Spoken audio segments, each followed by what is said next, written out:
The Rachel Maddow Show starts right now. Good evening, Rachel. Good evening, Ed. Thanks, my friend. I'm looking forward to Florida coverage with you tomorrow night. Florida tomorrow night. Although you and I have been up here in the cold country roughing it while, that's okay. We want to go to Florida when the Democrats are going at it, don't we? I feel like at this point, at this time of the year, the main thing I accomplished this weekend was slipping on the ice and cracking my head. So I just thought I was laying there on the ground. It was Saturday night. I'm outside on my back porch with the dog, laying there on the ice, looking up at the stars going, why aren't I in Florida?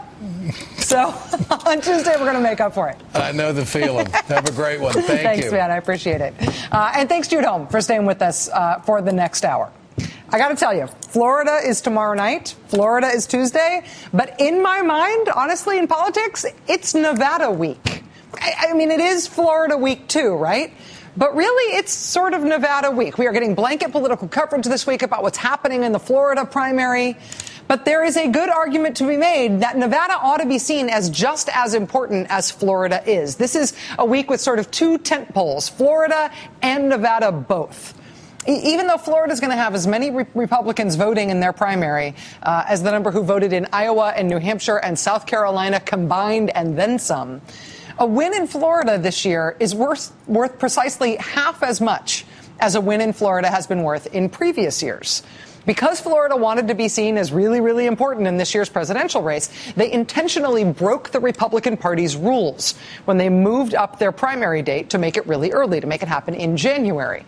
Florida moved its primary so early that they lost half of their delegates. So tomorrow in Florida, instead of there being 99 delegates up for grabs, it's only going to be 50.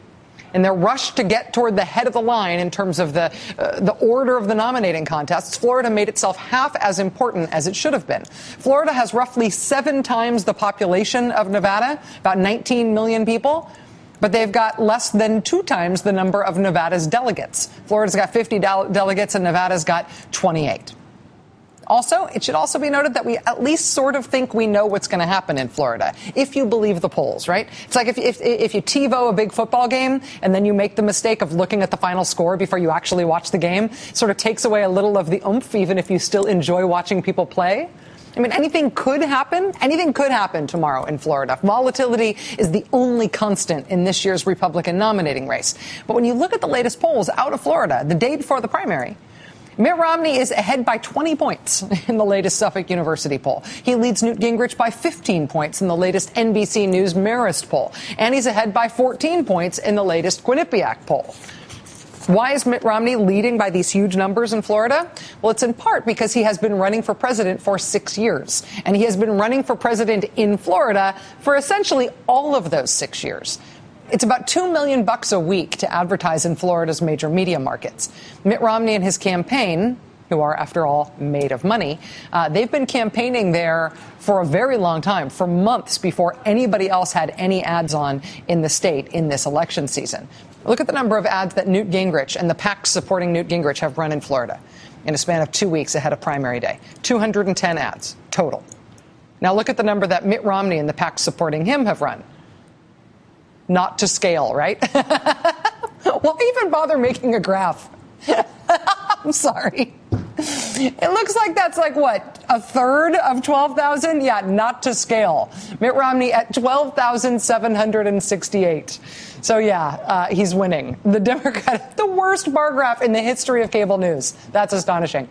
Anyway, the Democratic Party actually circulated this comparative figure today without the worst graph ever to give their spin on how Mitt Romney has put together this win in Florida.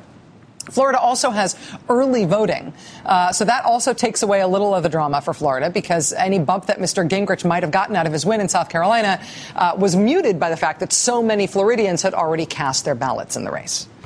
So reasons this week to be even more excited for Nevada than you might be for Florida. In terms of delegates on the line, Florida had half of their delegates stripped by the Republican Party.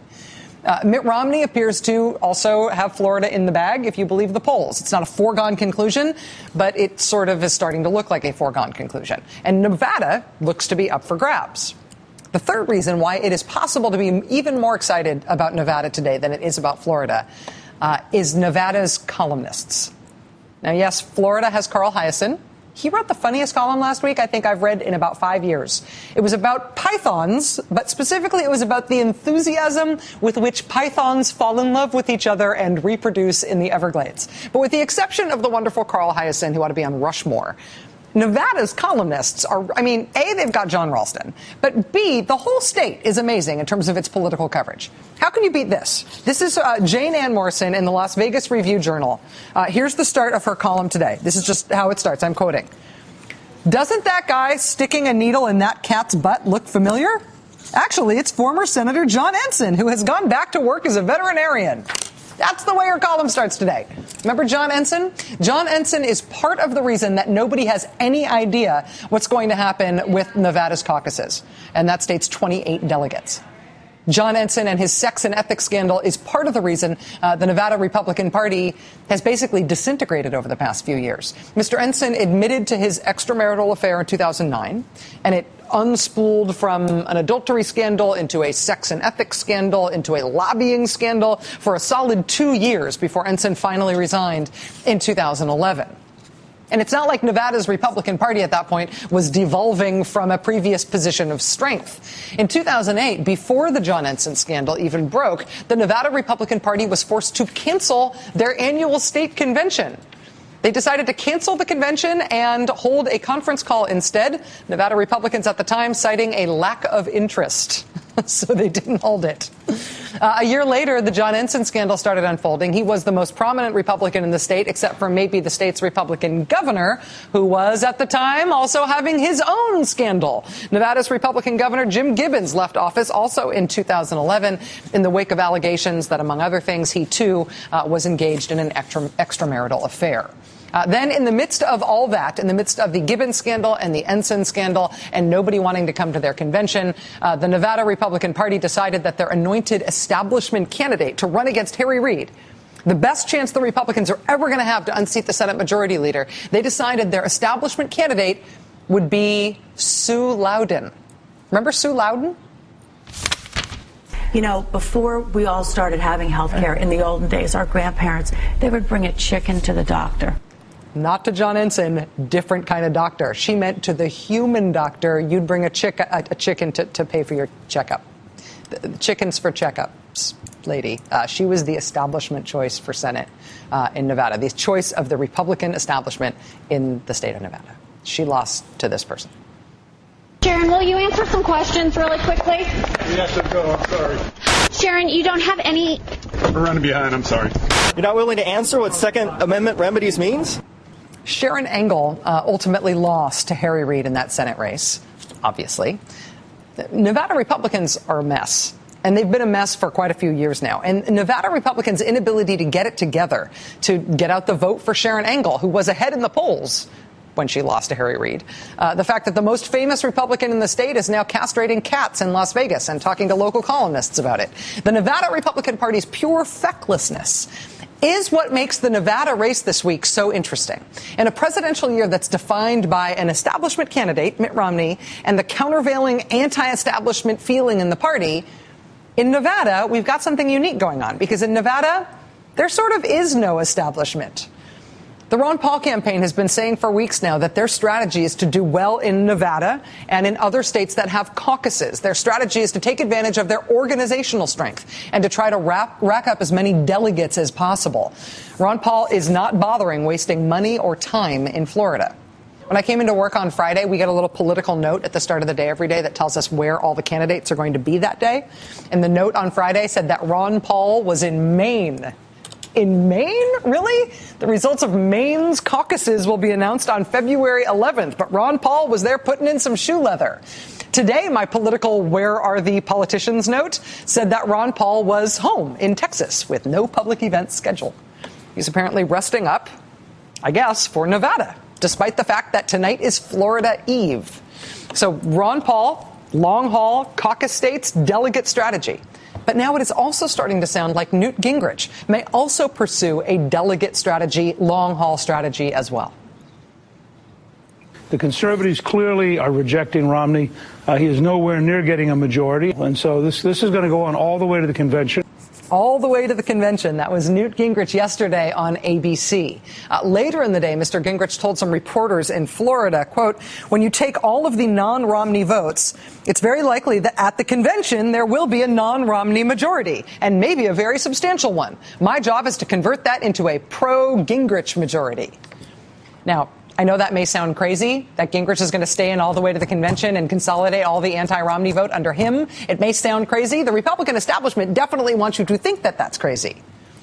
But one final thought here. There are 2,288 delegates that are up for grabs in the Republican presidential nominating process. Let's see how we do with this graph. This is where we're at right now. Out of the 2,288 so far, Ron Paul has 4 delegates, Rick Santorum has 14, Newt Gingrich has 26, and Mitt Romney has 37. That's where we're at. That teeny tiny sliver of delegates, is all that's been divvied up so far. And Newt Gingrich and Ron Paul are both pledging to take this thing all the way to the convention. If you think this is over just because Mitt Romney is likely to win Florida tomorrow, it doesn't seem like it will be over. It seems like maybe these guys have not yet begun to fight. Joining us now is a man who is the most fun person to talk to about politics in the state of Nevada, which is full of fun people to talk to about politics. John Ralston is a columnist for the Las Vegas Sun, and he's the host of Face to Face with John Ralston. John, it's good to see you. Thanks for being here. Good to see you too, Rachel. 2 years later, it's still John Ensign you're talking about. I'm sorry. The fact that John Ensign is back and taking care of cats, I feel like we had to check in. Well, the reason that John Ensign was so relevant even in 2010 when he was on his way out the door is because he was sort of the symbol and maybe the symptom and maybe the cause of Nevada's Republican Party really falling apart. Since 2010, have they gotten their act together at all? Well, they've tried to. They've actually hired some professionals. They have a good executive director. They've hired a professional firm to run this caucus, but they've still gone through all kinds of chaos. They had a chance to really increase the registration rolls, Rachel, and with same-day registration as the Democrats, you may remember in 2008, got 116,000 people to come out. They registered 30,000 new voters, but kind of the crazy conspiracy theorists said, no, we can't do that. Harry Reid's going to infiltrate our caucus. So you still got those factions. They're forcing out the current chairwoman, essentially, Amy Tarkanian. So they still have a lot of problems. And you're right. John Ensign, and of course, our former governor, Jim Gibbons, went a long way in hurting the Republican brand here in Nevada. Last time around in the Nevada caucuses in 2008, if I remember correctly, it was Mitt Romney and then Ron Paul. We didn't really see much of John McCain at all in Nevada. What are you seeing so far in terms of what kind of investments the candidates are making there, and how do you think they're going to pay off? Well, Mitt Romney, as you mentioned, has been running for president for 6 years. He's been here essentially all that time. He didn't leave in 2008. He's still got the infrastructure set up. He won the caucus easily in 2008, 51%. You mentioned that John McCain didn't even campaign here. Ron Paul finished in second with 14%. So I think Romney's the favorite. But the Paul folks, I think, are a little bit more organized than they were in 2008, Rachel. I wouldn't discount them. Paul's actually really invested fairly heavily here on television, also mostly positive ads. So I wouldn't completely count him